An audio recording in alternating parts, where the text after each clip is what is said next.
Baik, Assalamualaikum warahmatullahi wabarakatuh. Kami dari Waalaikumsalam warahmatullahi wabarakatuh.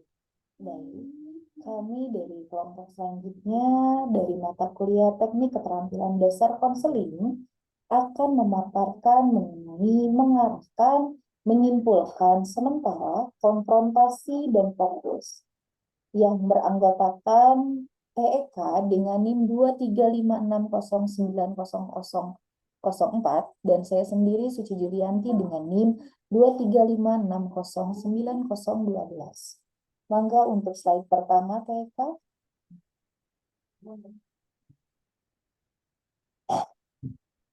Jadi pertama tes suci. Di saya belum terganti, tunggu Oh sebentar iya, dulu. mangga bentar ya. Baik, untuk Oke. poin pertama dari pembahasan akan saya paparkan mengenai mengarahkan atau guiding. Mengarahkan itu apa sih? Mengarahkan itu adalah salah satu aspek penting dalam bimbingan dan konseling. Ini melibatkan membantu klien untuk menjelajahi pemikiran, perasaan, dan perilaku mereka dengan lebih baik.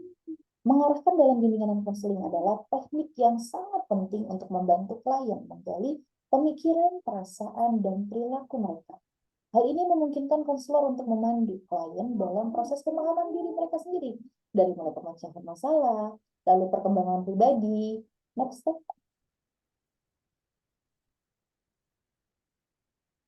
Baik, yang pertama yang seperti tadi saya sebutkan dari pembahasan, yaitu membantu klien mengidentifikasi masalah dan tujuan. Seperti apa sih?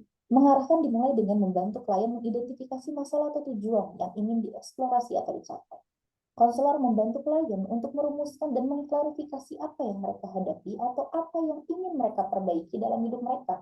Contoh, seseorang klien datang ke sesi konseling dan mengatakan bahwa dia merasa sangat stres di tempat kerja. Konselor dapat memulai dengan bertanya, bisakah Anda memberitahu saya lebih lanjut tentang situasi di tempat kerja yang membuat Anda merasa stres? Apa yang telah terjadi? Seperti itu misalkan. Yang kedua yaitu menggunakan pertanyaan terbuka. Pertanyaan terbuka itu apa sih? Alat yang kuat dalam mengarahkan konseling. Pertanyaan yang memungkinkan klien untuk menjelaskan pemikiran dan perasaan mereka dengan lebih rinci. Contoh pertanyaan terbuka. Ada yang membuat Anda merasa cemas? Atau misalkan ceritakan lebih lanjut tentang pengalaman Anda.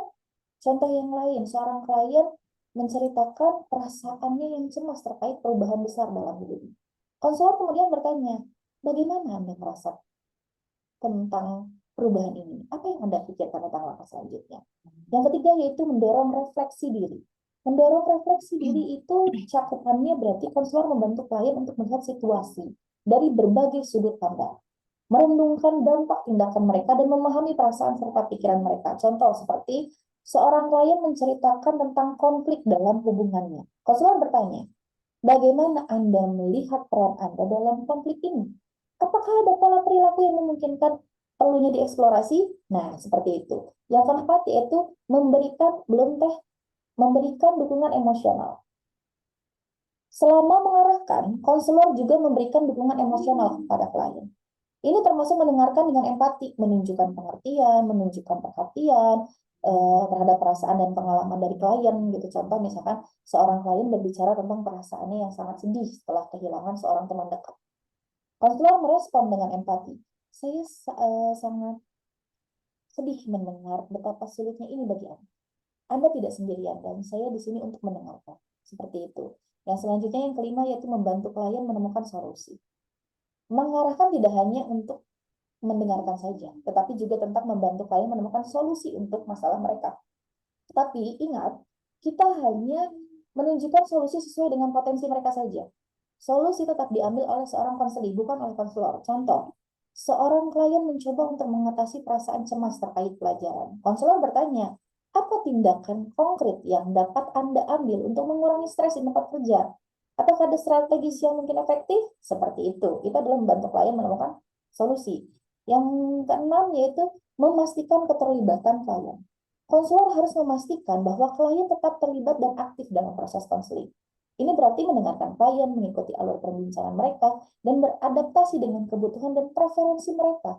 Contoh, seorang klien menceritakan tentang konflik dalam hubungan dan mengungkapkan ketidakpastian tentang apa yang harus dilakukan selanjutnya. Lalu konselor itu bertanya, apa yang menurut Anda akan menjadi langkah yang paling sesuai dalam situasi ini? Bagaimana Anda ingin melanjutkan? Jadi mengarahkan adalah salah satu elemen dalam dasar dalam keterampilan konseling yang efektif. Ini membantu menciptakan perangkat kerja yang terstruktur untuk sesi konseling. Next. Next. Terus, ini tentang penjelasan tadi mungkin ya, yang harusnya saya jelaskan. Yang kedua yaitu mengenai menyimpulkan sementara atau summarizing yang akan dijelaskan oleh Kak. Mangga, waktu dan tempat dipersilakan. Baik, terima kasih Teh Suci atas waktunya. Selanjutnya ada menyimpulkan sementara atau summarizing. Nah, di sini menyimpulkan sementara adalah proses penting dalam memastikan bahwa konselor memahami, mengingat informasi yang telah dibagikan oleh klien. Nah, ini melibatkan merangkum apa yang telah dikatakan klien secara singkat. Nah, membantu klien untuk melihat titik-titik penting dan memastikan bahwa komunikasi berjalan dengan baik.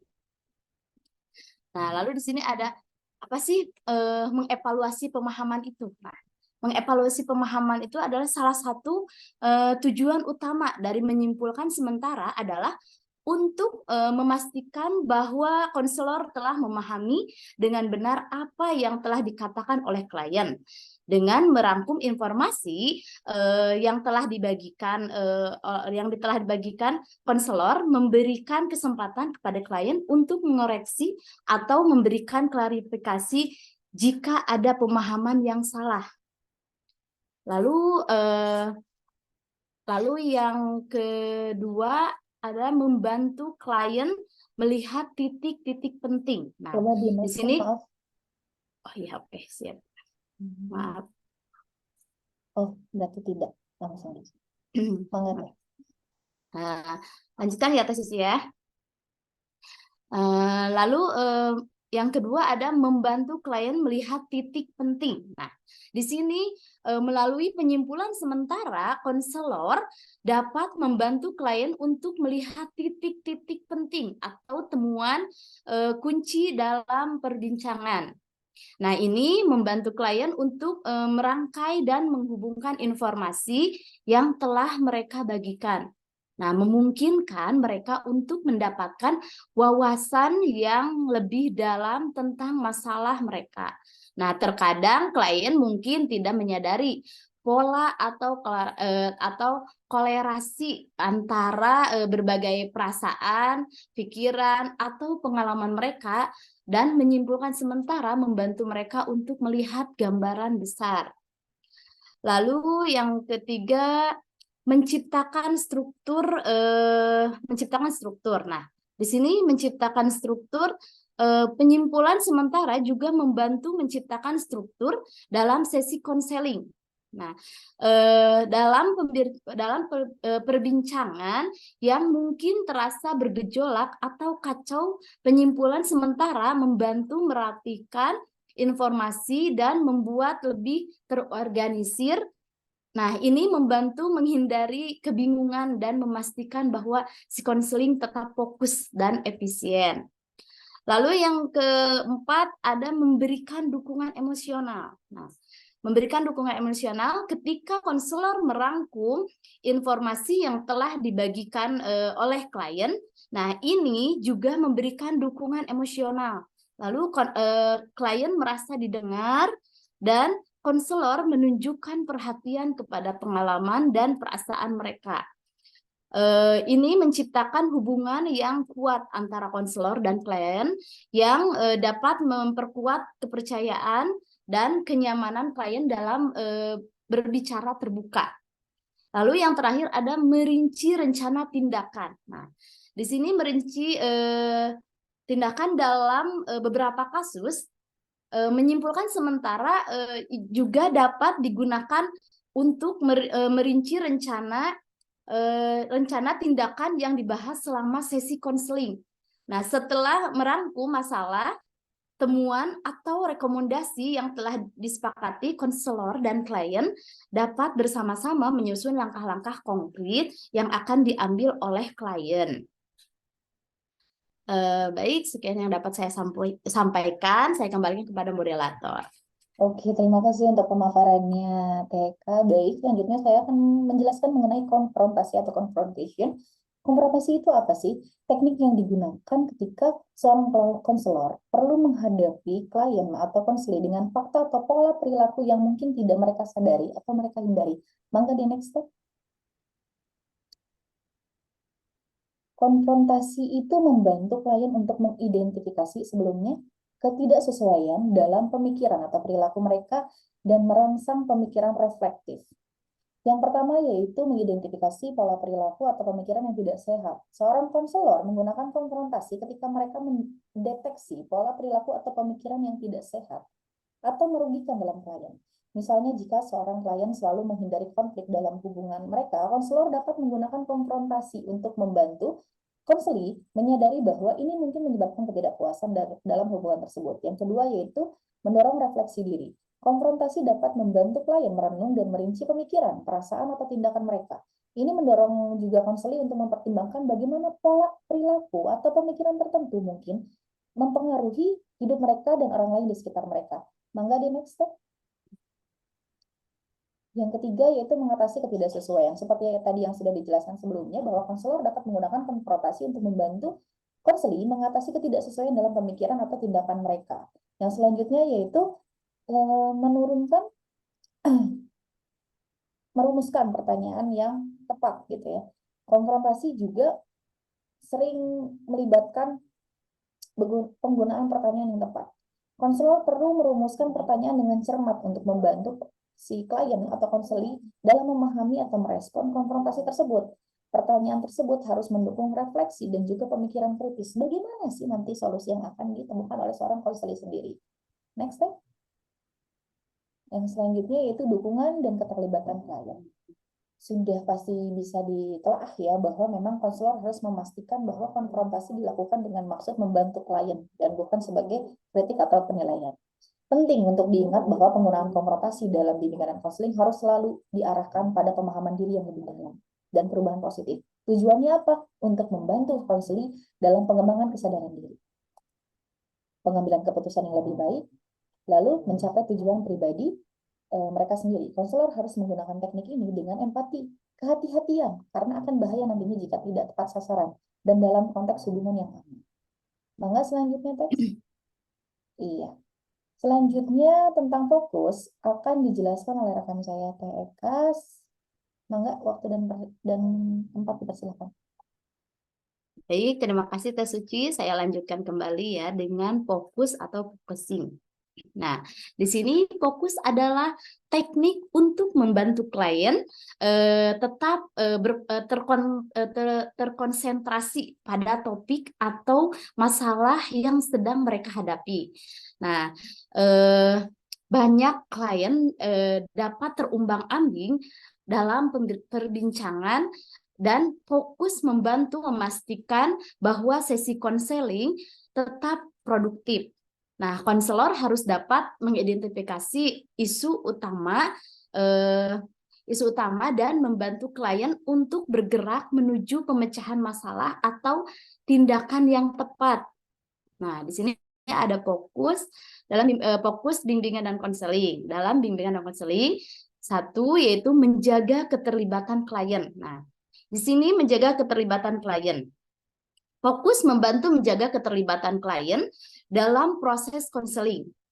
Ketika konselor dan klien dapat menjaga perhatian dan masalah yang benar-benar penting bagi klien, klien lebih mungkin terlibat sesi konseling dan merasa bahwa mereka digunakan dengan baik. Lalu yang kedua ada menghindari tersebarnya perhatian.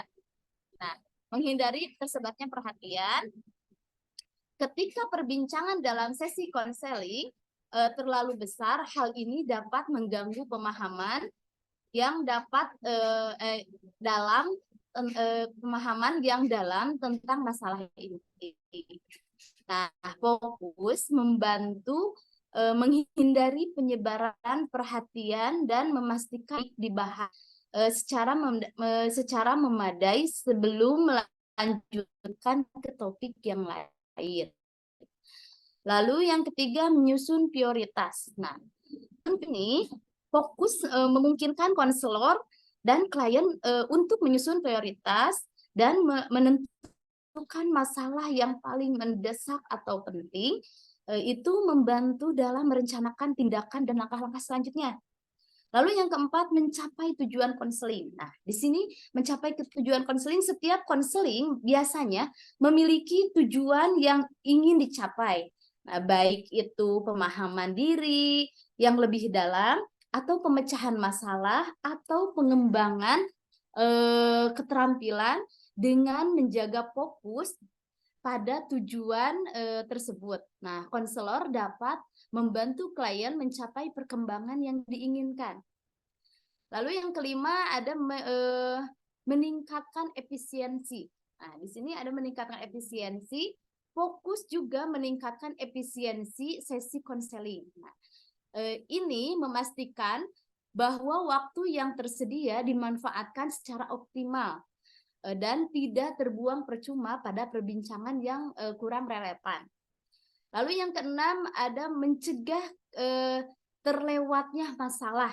Nah, dalam beberapa kasus, klien mungkin cenderung menghindari atau melewatkan masalah inti. Nah, fokus membantu konselor untuk mengarahkan perhatian klien kembali ke masalah tersebut dan membantu mereka menghadapinya. Lalu yang ketujuh, menghindari distorsi kognitif. Nah, distorsi kognitif seperti generalisasi negatif atau pemikiran kata benda dapat menghamburkan pemahaman klien terhadap masalah mereka. Nah, dengan menjaga fokus, konselor dapat membantu mengidentifikasi dan mengatasi distorsi ini. Lalu yang kedelapan, menjaga kualitas hubungan konseling. Nah, fokus juga membantu menjaga kualitas hubungan antara konselor dan klien. Nah, klien merasa didengar dan diberi perhatian, dan konselor dapat memberikan dukungan yang lebih efektif. Lalu yang kesembilan, mengelola waktu dengan baik. Nah, fokus juga membantu dalam manajemen waktu selama sesi konseling. Dengan menjaga fokus pada topik yang relevan, konselor dapat menghindari pemborosan waktu pada hal-hal yang kurang relevan. Lalu yang ke-10,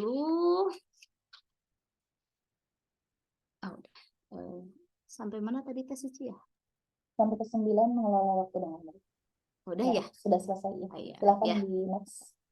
Ya, baik. Terima kasih Teh Suci, saya kembalikan kepada moderator. Baik, terima kasih untuk pemaparannya. Untuk rekan-rekan dan juga untuk Ibu dosen, mohon maaf karena keterbatasan waktu sehingga kami juga masih belum kurang sempurna mungkinnya dalam penyampaian atau pemaparan dari makalah yang kami buat.